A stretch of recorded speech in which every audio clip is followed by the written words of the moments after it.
Hi, this is Joe again with another review. But in this video, we're going to be discussing the 1977, I should say the landmark 1977 TV miniseries Roots. And of course, it was aired on ABC television for 8 consecutive nights back in, I think it was like January, February 1977. And like I said, I wasn't even 6 years old when this series aired. And I just watched the whole thing out this past weekend. And this was really a landmark series. And definitely the highest rated television miniseries of all time. And still, to this day, still holds the record for the most watched television miniseries of all time. But you have to understand also the times were different then in terms of television. I'm not knocking the miniseries. It doesn't explain that the reason why it got such huge ratings was that Roots was a hugely popular book that was written by Alex Haley, who detailed pretty much his whole life's history, or should I say his whole family's history, dating back to slavery days, even the pre-Revolutionary War days back in 1750. That's where this miniseries started. And he, after he retired from the military, Alex Haley did, he decided to research his family tree. And it took him 12 years to research his family tree. And in 1975, he wrote a book called Probably Enough Roots, detailing his own personal roots. And it became one of the biggest selling books of all time. Makes it right up there with, at that time, makes right up there with the Bible in terms of how popular this book was. And ABC came in and decided to do this would be great to do a television miniseries on. And they did. And it aired, like I said earlier, it aired for 8 nights on ABC. Each one was getting higher ratings, and each part was getting higher ratings than the part before.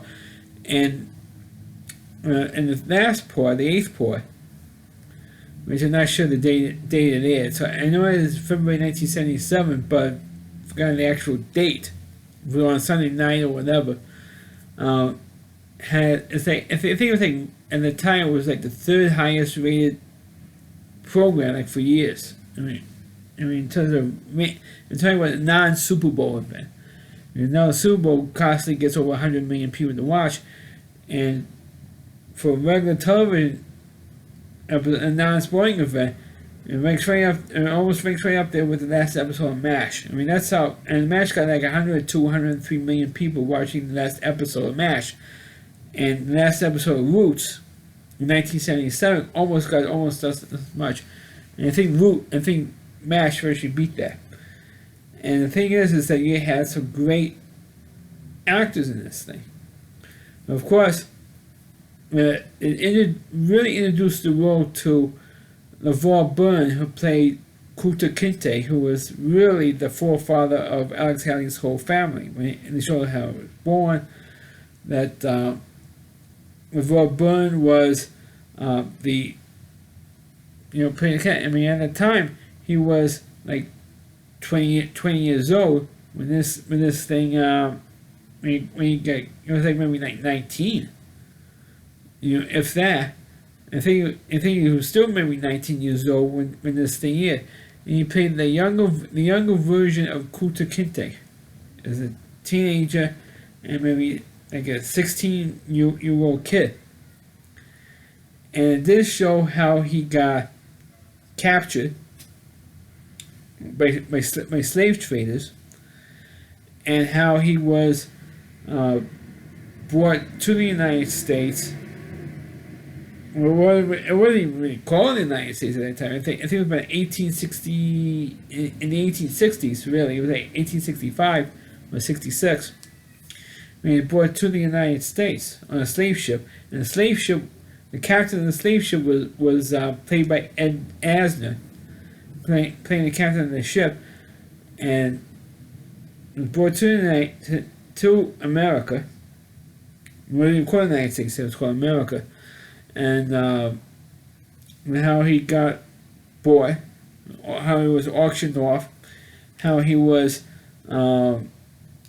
treated because he was given an American name. Because he kept asking him, what's your name? And the guy who kept asking that was played by Rick Moore, from the original Band Bears movie. He's getting asking, what's your name? And he goes, Kuta Kinte. And he said, no, your name is Toby. Because they Americanized, the slave. Wherever blacks, they were captured in Africa and they brought them to the United States, and they were auctioned off to various plantations. And if they were not given an American name at that time, they were given one. By the person who bought them in an auction. I mean, it really gives pretty good detail on how the slaves were treated, how they were being, and all that type of stuff. I mean, they didn't really show it that often.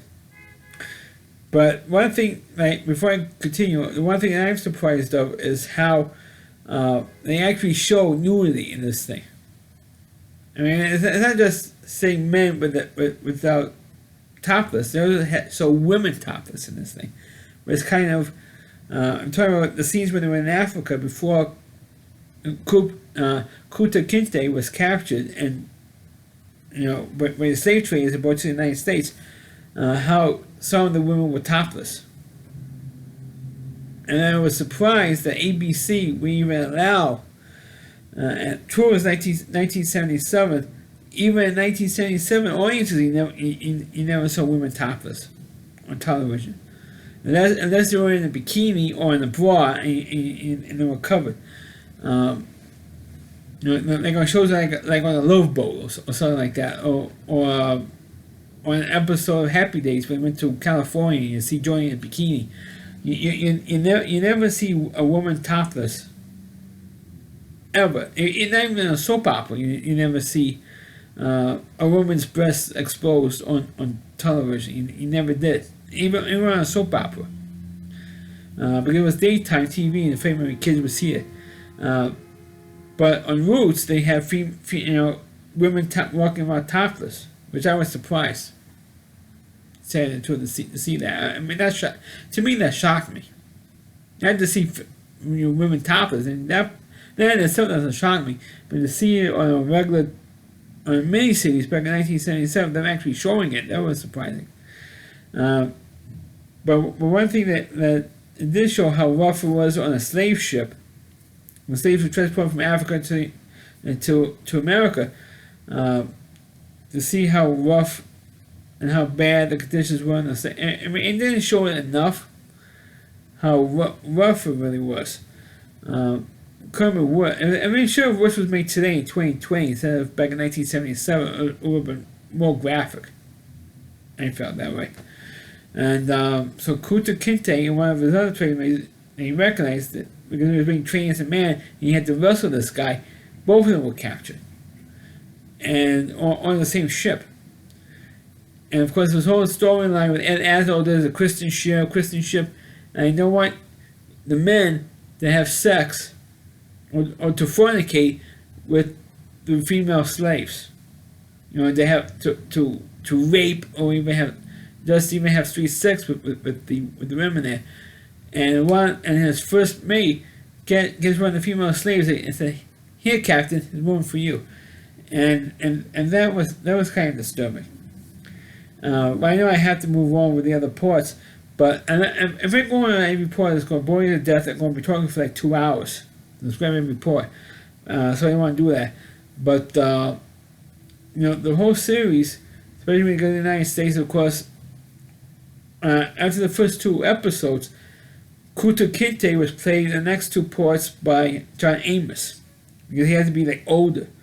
So instead of putting old age makeup on LeVar Burton, they hired John Amos to play Kuta Kinte as an older character, and he was, at that point he accepted his American name of Toby. And he was in the next 2 parts, and he had like a daughter. He had one kid, and he tried to escape a couple of times. One time he got caught, he just got whipped for it, and LeVar Burton did. And then when John Amos played the part, he escaped again, And this time it was pretty graphic. You didn't actually see it, but they chopped half his right foot off. So now he walks with a limp the rest of the series, and at least when he was on there, and because he tried to escape and he never escaped again, and of course he died. And the thing that bothered me was they did see Kuta Kinte die. You never saw him die. You never see any of the characters physically die. At least all those things. And his woman, Kuta Kinte's woman, she of course she died too, but she also died off screen. And of course they had a daughter named Lizzie, played by I think Leslie Uggams playing the part. I think she did great. And she ends up getting sold to another family, and the first night she was there, she was raped by Chuck Connors, who could played the rifleman, and she gave birth to George, who the character eventually would become Chicken George because he was training all the chickens for cockfighting, and he became Ben Vereen later on. And of course, you find out that Lizzie had died. You had two parents. You never knew what happened to Lizzie's mother. You never really found out what happened to her. I mean, she stayed on the farm for another like a year or two, and then she died. Like 2 years after Kuta Kinte died in the film. And of course, Lizzie eventually went back to the farm where her father was. Finally, he died. Went to the little gravesite. Scratched out the name Toby and write Kuta Kinte on the gravestone. So this was one of the more powerful moments of this series. And then you had, of course, later on when the Civil War came, and you had Lloyd Bridges comes along, and he becomes the slave owner to Kuta Kinte's descendants, including, of course, Chicken George and Chicken George's sons, and then his grandson was played by Lloyd Bridges. So one of Chicken George's grandsons was played by Lloyd Bridges, by the way, and one of his sons was played by George Stafford Brown, who later on, like years, almost a decade later, starred in the North and South television series. Played the slave Grady on that series. And by the way, and the funny thing is, some actors who was in Roots, not all of them, but some of them eventually starred in North and South as well, because it was produced by the same guy, David Wolper. And because he produced both series. And as a matter of fact, about every top, I don't know about the Winds of War, because I know they aired on ABC. I don't know if David Wolper produced that series, Winds of War, starring Robert Mitchum, or War of Remembrance, I don't remember. But for Roots, The Thornbirds, and North and South, David Wolper produced all three miniseries for ABC. And so I know previously he did a review of North and South, and David Wolper said on the documentary, on the DVD, he says, Roots is slavery from the black point of view, and North and South is slavery from the white point of view. I thought that was a great comparison of the two series. And of course, originally was Lloyd Bridges' brother on the Descendants, and then George Stafford Brown killed him because he attacked or intended to rape George Stafford Brown's woman, because black marriages were not legal back then. I mean, that's how long it was, and where the laws were back then. And of course, and then eventually, all of them eventually left the farm, and how they attacked Lloyd Bridges at the end, didn't kill him, just softened him up a little bit and tied him up to the tree, and George Stafford Brown was acting like he was going to whip him. And they said, I want you to know how this feels like, type of thing. And meanwhile, he didn't physically do it. He just, scared the you-know-what out of him and decided to stop it. Didn't do it. And then he says, we're all going to get out of here. We're all going to leave. and they eventually left because Chicken George, or his subplot, was that he was sold to a guy from England because of a cockfighting bet that his owner had, that George's owner had, with another chicken fighter, and he didn't have the money to pay off the debt. So okay, then you take your slave and stay with him for England for about like 14, 15 years, and then feed him, and then he goes back, and then so Chicken George comes back to America just before the Civil War, the American Civil War started in 1861. Not 1961, it's 1861, when the Civil War, just before the Civil War started, and that's when they started the crap with Lloyd Bridges' character at that time, and then Chicken George got his revenge on Lloyd Bridges at the end of the last part, and the whole family settled in Tennessee, and that's how the original Roots series ended. And I know that over the years, there was another series that came on afterwards called Roots: The Next Generation. That also aired recently on the Sundance channel. I didn't record it because I wanted to see the original film series first, and then I didn't even record Roots: The Next Generation because I wanted to see the original version first, because that's the one that's, the clinical definition of a great miniseries. And I should also mention some of the other actors that I didn't mention was in this series. I already mentioned Ed Asner. I already mentioned Lloyd Bridges. Ben Vereen was in this. Leslie Uggams was in it. You also have Robert Reed, from the Brady Bunch as the original slave trader. He wasn't the original slave trader, slave owner of Kunta Kinte. He bought him later on. But you have Lorne Greene was the original owner of Kunta Kinte, slave owner. And then eventually Robert Reed took over, and he became the slave owner. Robert Reed from the Brady Bunch. You also had Sandy Duncan was in this series, playing Robert Reed's niece, and it was rumored that Sandy Duncan's character was actually Robert Reed's daughter in the series. They could never prove, because they didn't have DNA testing back then. In the 19th century, there was no such thing as DNA testing back then, or even blood test. Do then. You also had, for you Walkabout Collar fans, I should mention, Lawrence Hilton Jacobs, who of course played Freddie Boom Boom Washington in Walkabout Collar, also appeared in an episode of Roots, the original Roots. And he was sold to another family down south, like in Alabama or something, so you never saw his character again in the series. And also, he only had like a real small role because of the shoot. I think it was still shooting Walkabout Collar at that time, so he was going like back and forth. And I also mentioned that Todd Bridges, I mentioned earlier, Todd Bridges played Chicken George's grandson in this series. He had some scenes in here, some lines. You had